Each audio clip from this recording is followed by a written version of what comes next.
Iwas pusit na naman mga kababayan yung mga opisyal ni Inday. Kung ano-ano yung ibinigay mga kababayan na excuses para lang hindi matanong tungkol sa Mary Grace Piatos.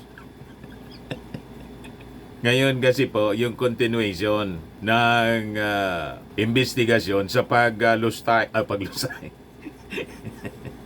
Yun ang term na ginagamit, mga kababayan ni Congressman Joel Chua, paglustay sa confidential funds, pati ni Congressman Valeriano. Kaya nagkakaroon tayo ng investigation, yung Kongreso, yung Committee on Good Government and Public Accountability.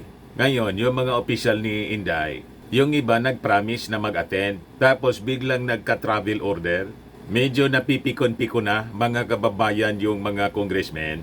Baka file na sila ng mga kaso administratibo dahil sa walang sawang pagsisinungaling. Manang-mana po sa Piatos. Ikaw talaga niya, Mr. Maravillas. Yaman talaga po. Sabi nga ni Congressman Joel Chua, itong issue sa resibo po na kaduda-duda yung mga pangalan. May Mary Grace Piatos, naubusan na mga pangalan na naisip para mai-justify yung paggastos. This is just a tip of the iceberg. Malamang may kahindik-hindik na nasa likod nito mga kababayan, nakababalaghan. Yan po mga kababayan, sabi ni Congressman Joel Chua, Mary Grace Piatos, just the tip of the iceberg in the OBP's 158 questionable receipts. Yan mga kababayan ang theory ng ating mga congressmen. But before ko ibigay sa inyo yung full story ng mga balitang yan, click subscribe muna dito sa ating YouTube channel and hit the notification bell para lagi po kayong updated sa mga kaganapan dito sa ating bansa. Like and share na rin po ninyo ng ating video. At huwag na rin po ninyo na skip yung ating mga commercial ads para tuloy-tuloy lang ang pag-unlad ng Bagong Pilipinas. At itong ating programa mga kababayan, atid sa inyo nitong ating mga sponsors. Firmax Firming and Lifting Cream. Pinapay po sa mga pulses in affected area. Mainam po ito sa mga pains at paninigas ng mga kaso-kasuan.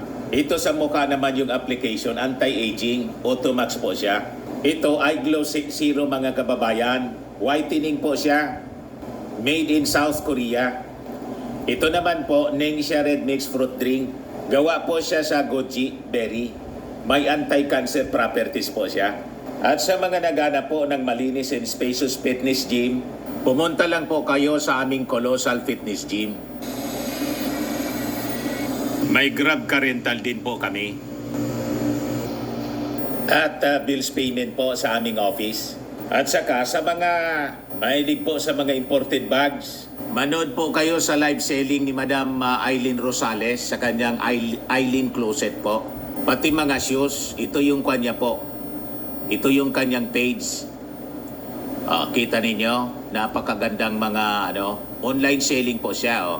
Si Madam Eileen Rosales. Cellphone number niya po, 773-798-7816. Balikan natin mga kababayan yung mga kagimbal-gimbal na revelasyon mga kababayan sa paggamit ng fundo ni Inday. So sabi po ni Congressman Chua, chairperson ng House Blue Ribbon Committee, ito anyang Mary Grace Piatos na to is only a small part of a broader issue involving 188 acknowledgement receipts or ARs na mula sa Office of the Vice President under Vice President Sara Duterte. So itong mga ARs mga kababayan or acknowledgement receipts, ito yung ginamit ni Sara para ma-justify po yung paggastos ng 500 million pesos in confidential funds kung saan parte po yung 125 million na tinudas. Tudas po mga kababayan yung 125 million, 11 days po, lumipad. Matindi mga kababayan. Sabi po ni Chua, hindi ko ano. Nabubulol po tayo. Na-discover nila yung mga discrepancies. Kasama sa mga na-discover nila yung discrepancy, mga kababayan, mismatch yung mga pizza, mismatch dates, tapos walang mga pirma. Saka pare-parehasan niya yung handwriting. Malamang isa yung gumawa. Yung sabi ko nga, mga kababayan, dahil sa ginagawang investigasyon, ginawa nila ng paraan, dinoktor nila.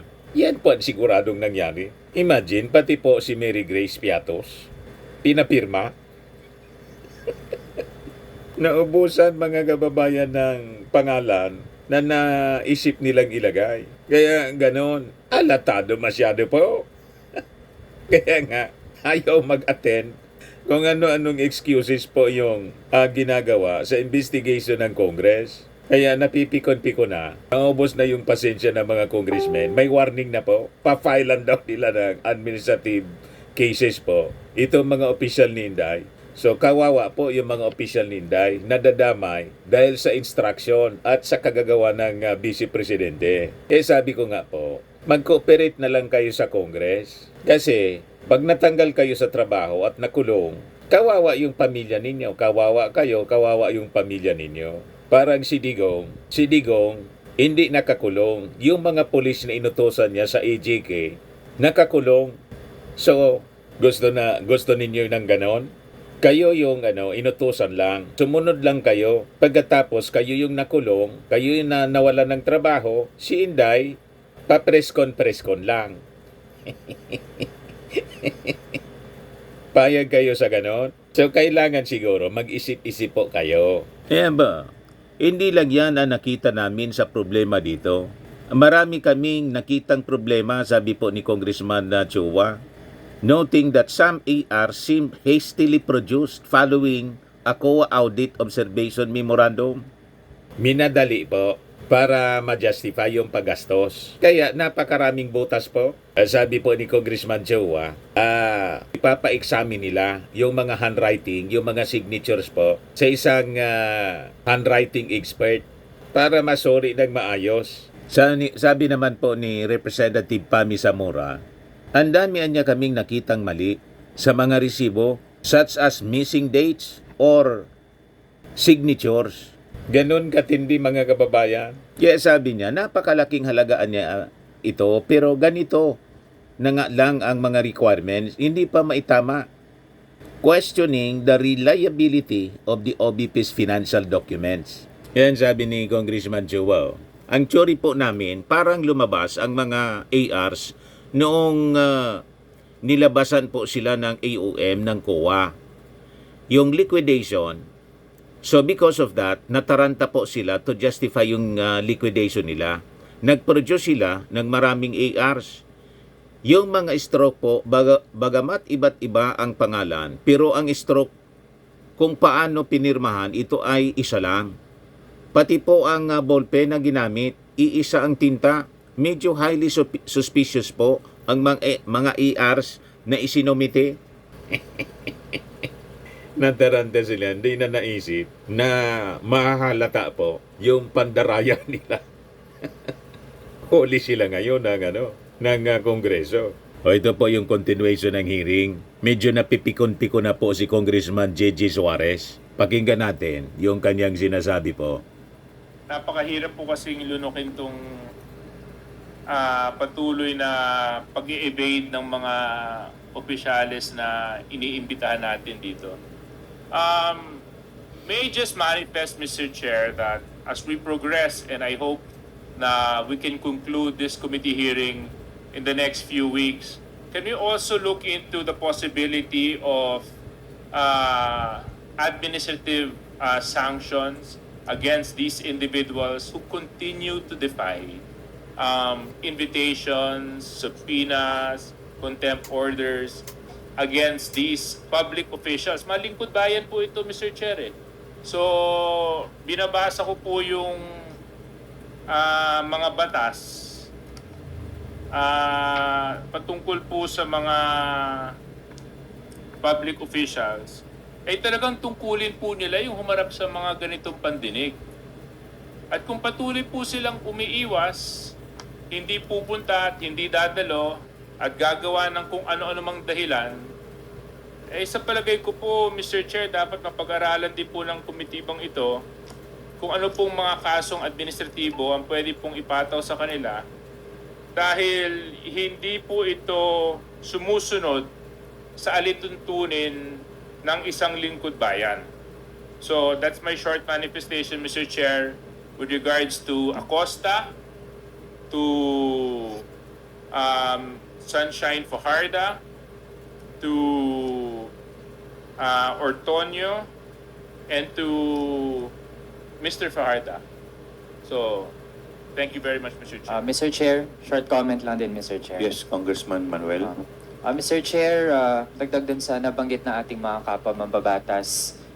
Mr. Chair, kung ganito yung tipo ng mga excuses na matatanggap ng committee, sa totoo lang ay parang sampal na rin to sa taong bayan, Mr. Chair. Kasi halimbawa itong sulat ni Mr. Lemuel Ortonio, gusto po niya na ma-lift daw yung contempt order and arrest order para raw maka-attend siya dito sa committee. In the first place, Mr. Chair, hindi siya dumadalo, kaya siya pinatawa ng contempt order and arrest order, tapos para bang nagsiset pa siya ng kondisyon sa atin para raw makapag-participate talaga siya. Parang niloloko tayo dito, Mr. Chair. Pangalawa, Niloloko talaga. ito pong sulat ni na Sunshine Fajarda at Gina Acosta. Kasi Mga daw may manloloko ginagawa eh. sila sa OVP. Diba? Kung ganito pala, baka kahit isamon po natin sila 20 times dito sa committee, pwedeng sabihin lang nila, meron silang official duties sa Office of the Vice President. At yun yung kanilang gagamitin excuse para hindi sila dumalo. Pag ganun, Mr. Chair, actually, kaya nga tayo nag-hold ng mga hearings dito para matiyak na kapag may mga official duties ang mga public officials at merong pondo na nilalaan para sa mga activities nila, nagagamit ng tama yung pondo. We can't allow na magpatuloy lang sa parang normal operations ang mga office ng OVP. Zero budget kasi ninyo para isara na ninyo. Huwag ninyong bigyan ng budget. Ganun lang. Para mapabuti pa, supposedly, yung kanilang serbisyo. Wala tayo dito para i-hamper sila sa kung ano yung kanilang mga gampanin. Kaya, all the more, Mr. Chair, na once and for all, dapat talaga dumalo sila dito at hindi maghapag ng mga, actually parang nagiging petty na lang yung kanilang mga ginagamit ng mga dahilan para hindi sila makadalo. Yun lang, Mr. Chair. Salamat. Your Honor. Thank Mr. you. Chair, Yes, I have Congressman this is Zia. very germane to the topic we're discussing right now. I'd like to ask Attorney Sanchez, ma'am, how many times can an employer, for example, a staff, request for a travel authority? May limit pa po sa inyo? Ilang beses po yan? Attorney Sanchez. And what are the reasons for example, for the head of the agency to grant this request for a travel authority? Yes, Mr. Chair. We do not have a specific limit as to the number of times that a staff can travel as long as there is basis or justification and necessity for the travel, Your Honor. It is granted. Your Honor. So you have to, for example, Mr. Chair, if I may be allowed, no? Kasi gusto ko lang po malaman dahil parang ang always na narason na naririnig natin ay official travel. Can you categorize to us, paano mo i-differentiate dun sa official travel, how many times can an employee request for official travel? Kung official yan na, like the regular operation ng opisina ninyo. Your Honor, usually for official travels, it's not the employee that requests, but it's the Office. Okay. that So what about orders. yung personal travel? For personal travel, Your Honor, generally it would be based on the available leaves of the staff, but there would be instances when necessary, for example, if there are medical reasons, Your Honor, that can also be granted, but without. What other reasons are there available that an employee can request for a personal travel? I believe there's the medical reasons. What other reasons can an employee, a regular employee, request for a personal travel? Your Honor, for personal travel, there are different reasons provided by under the CSC guidelines. It can be vacation or emergency leave kung namatayan, but different and Pero hindi varied naman reasons. every week or every month magkakaroon ka ng travel, di ba? The reason why I'm asking this, Mr. Chair, and I want to put into record, because since the time that we have started this committee hearings, apparently there are certain individuals who consistently refuse to appear before this committee hearing, despite the insistence of this committee sending them invitation to appear. And they have even the gall to request to the committee to lift the contempt order, Mr. Chair. Pang-ilan na po natin ito? Pang-7? Pang-5? Pang-6 na po ito, Mr. Chair. Pang-6 na ano. So, to me, if you ask me, my personal take on that is there's a deliberate refusal to attend this committee hearing. And there's a deliberate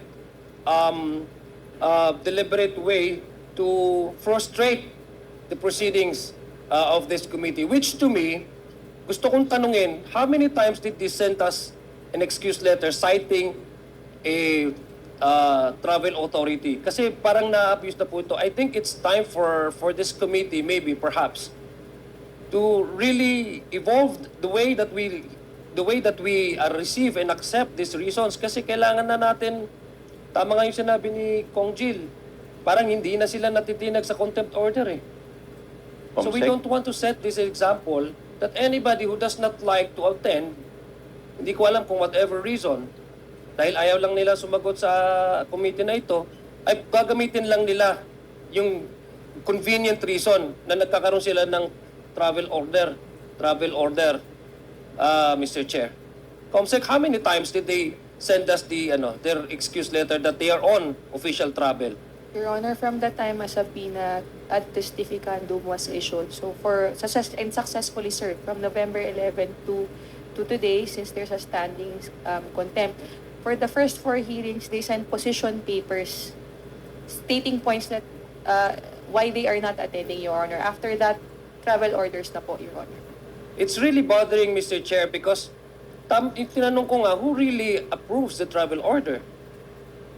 And then it's obviously, Mr. Chair, that there's a deliberate attempt to really frustrate the proceedings and for this committee to really find out kung ano talaga itong mga allegations na kinakaharap nila ng opisina. Just to put that into record, Mr. My manifestation and my frustration as well, Mr. Chair.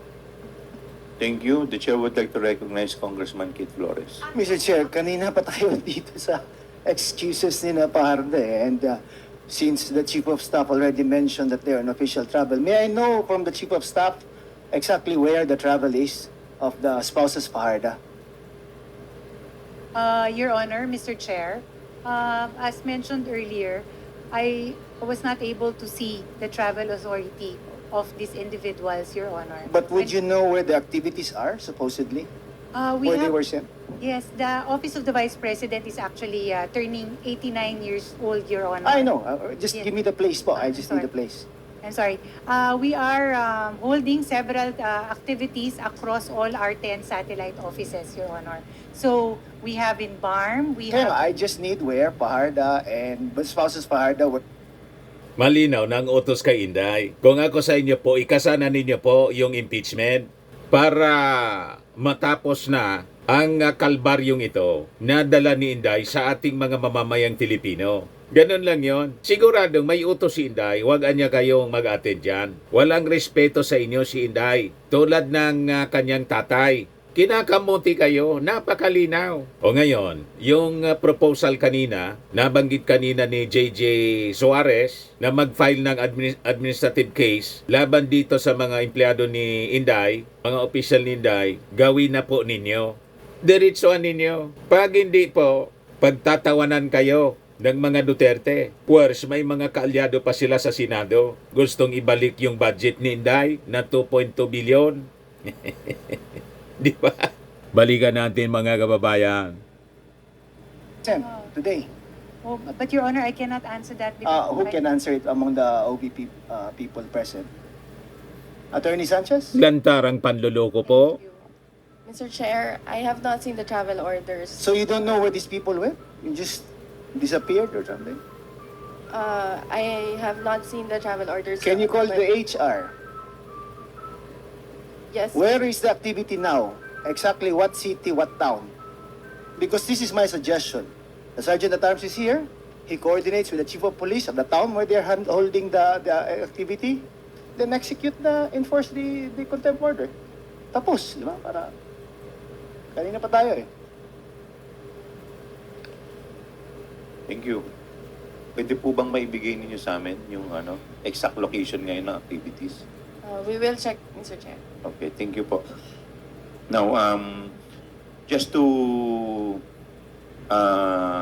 give a short comment, no? It is a duty of public officers to appear before Congress or any of its committees. In fact, in the case of Balag versus Senate of the Philippines, GR number 234608, dated July 3, 2018, the Supreme Court had occasion to rule that the attendance is mandatory when so summoned by Congress, is underscored by the fact that failure to do so without legal basis is subject to criminal sanction under Article 150 of the Revised Penal Code. So, Gano'n naman pala. Mag-case build up na po kayo. Tulad ng ginagawa ngayon ng DOJ. May case build up na po laban kay Digong sa issue ng AGK. Yung PNP ganun din. Kasi pag hindi kayo irerespeto. Tingin sa inyo, kiko-kiko, kakaya-kayanin kayo. Of course, we understand na parte siya, itong ginagawa ninyo, parte siya ng proseso. Sabi nga kanina ni JJ Suarez, pasasaatan niya, maubusan kayo ng excuses. Madaling sabi, madali nang maubos din ang pasensya ng Kongreso. Ituloy natin mga kababayan. para lang po maunawaan ng ating mga kababayan, ito po ay ang hindi po pagdalo sa mga committee hearing ng Kongreso ay pwede pong makasuhan ng kriminal. Dahil ito po Gawin na ay ninyo. tinatalaga ng batas na ang pagpunta dito ay mandatory para sa mga public officials. Maraming salamat po. Meron pa po bang gustong magsalita? Yes, Comsec, please continue. Your Honor, I would like to recognize Vice Chairperson Honorable Janet L. Garin from the 1st District of Iloilo, Honorable Rolando M. Valeriano from the 2nd District of Manila, and from the Department of Education, Undersecretary for Operations, Mr. Rev. C. A. Escobedo is present. Thank you, Your Honor. Thank you. We will now proceed to the next item in our agenda. We will continue on the deliberation. The first to interpolate is... So, first interpolator po, si Adjong. From the previous discussions that we had last November 5, Mr. Chair, where the committee has already established a numerous acknowledgement receipts from the Office of the Vice President as well as from the Office Department of Education. Various of these acknowledgement receipts bearing no names and only signatures, Mr. Chair. Now, we have already established that in the last committee hearing.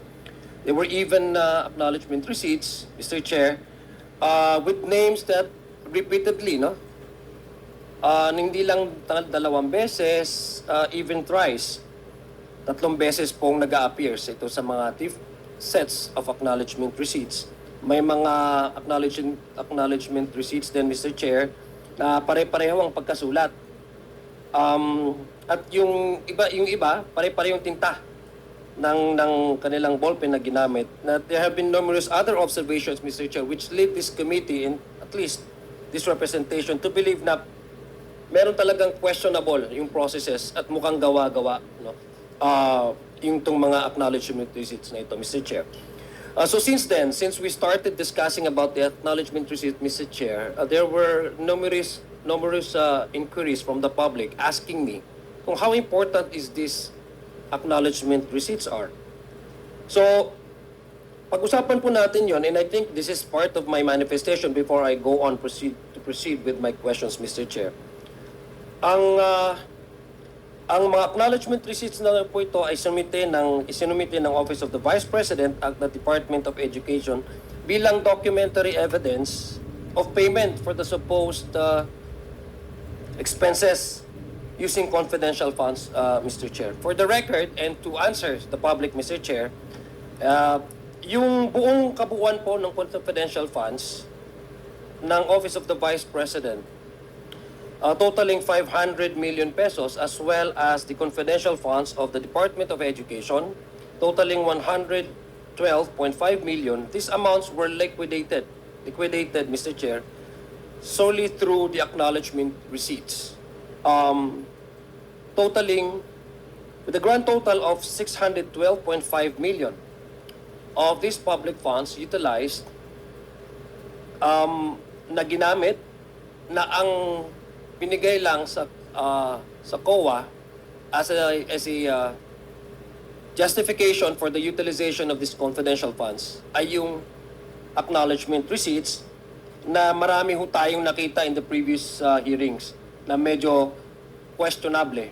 Yung iba ay to a point na nakakatawa, Mr. Chair. And I would just like to cite an example, and let me go back to the previous, again, acknowledgement receipt that was first observed by Chairman Romy Acop. How many acknowledgement receipts are we talking here, Mr. Chair? No? Based on my office count, there are almost 4,500 acknowledgement receipts na nanggaling po in total, no? Both nanggaling po sa Office of the Vice President, pati rin po galing po dun sa Department of Education when the Vice President concurrently holding the office as Secretary. Roughly 4,500, 2,670 from the Office of the Vice President submitted acknowledgement receipts, and 1,820 with no invoices, zero official receipts, no?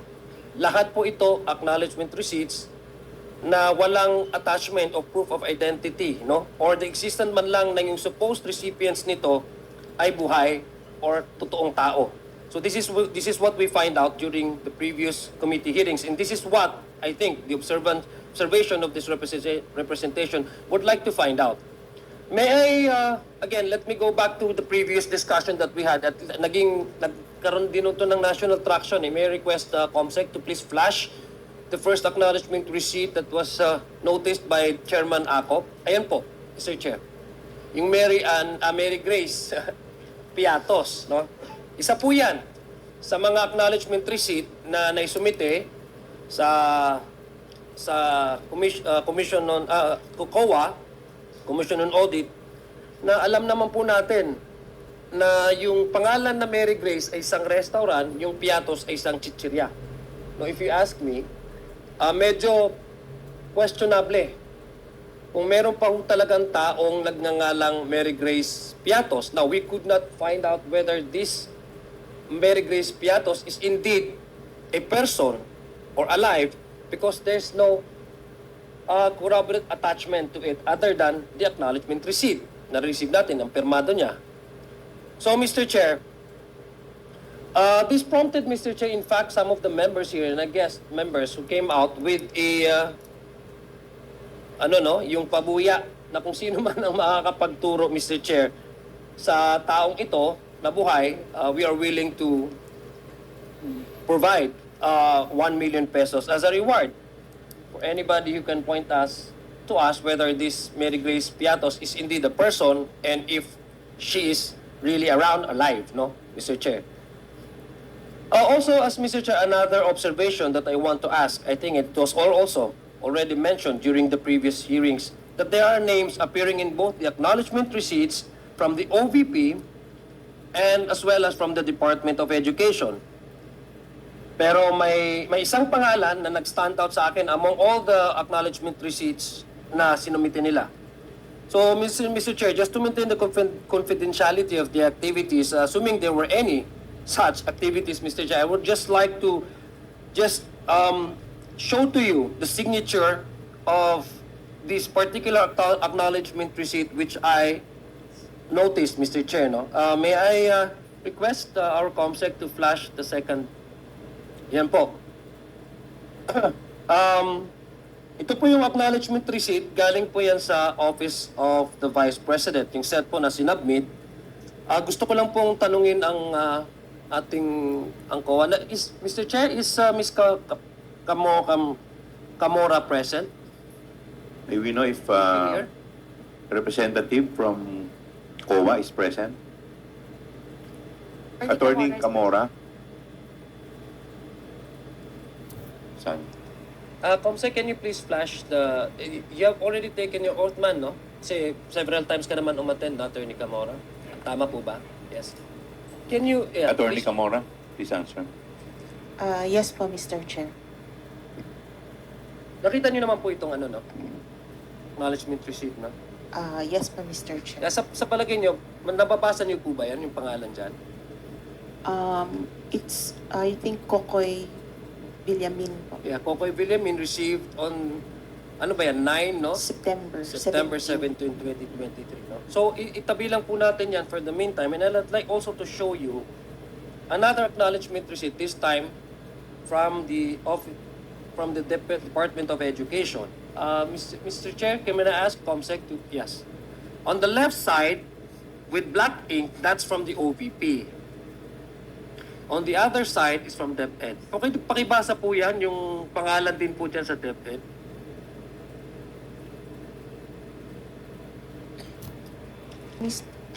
Parang parehas po, Mr. Chair, Kokoy Villamin. Parehas. Parehas. Parehas po, no? Yes, Mr. Taga Chair. Osamis. Ibig sabihin, the point I'm trying to drive at, Mr. Chair, is that based on the documents and the acknowledgement receipts, which we do not have any other ways to really affirm whether these persons and Iba man ang individuals who pirma, received the confidential funds were truly alive and truly person, makikita po natin yung medyo hindi ho kapani-paniwala. Ako, ordinaryo po ako na tao. I'm not an auditor, but as you can see it, pareho po yung pangalan nila, Kokoy Villamin, yung acknowledgement receipt from the Office of the Vice President, and at the same time, from the DepEd, the same person, Kokoy Villamin, from Osamis. No? Sa palagay niyo po ba yan?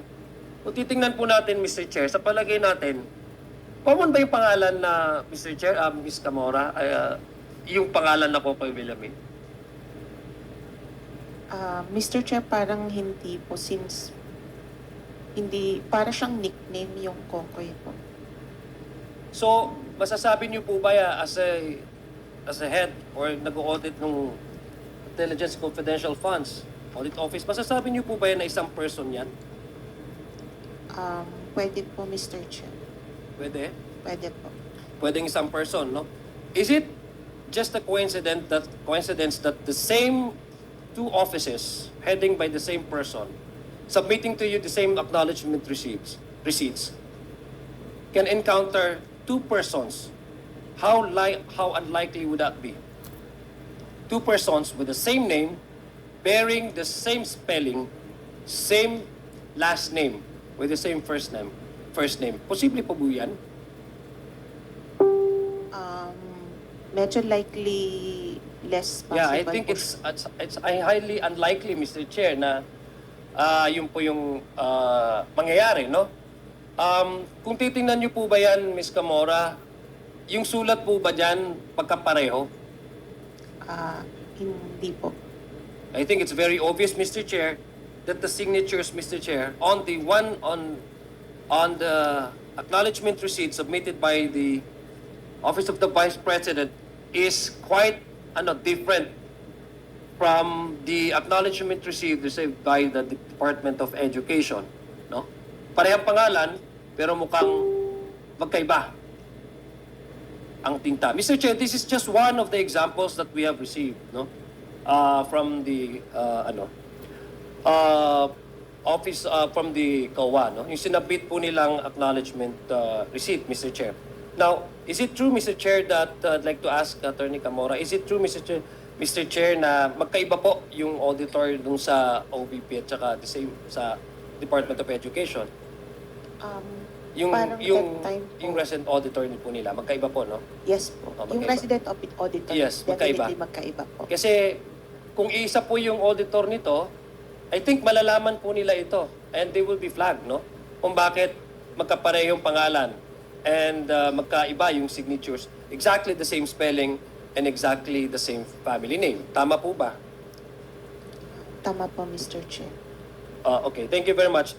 So I think, Mr. Chair, this is something that we should look into. The reason why I'm pointing this out, Mr. Chair, and for the public's information, ito po yung pinag-uusapan natin dito. Dahil unang-una po, with this kind of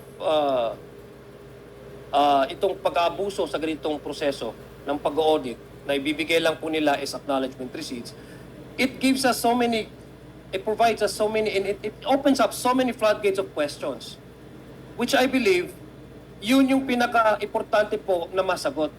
Dahil these are public funds utilized, and these are funds na readily available for their request.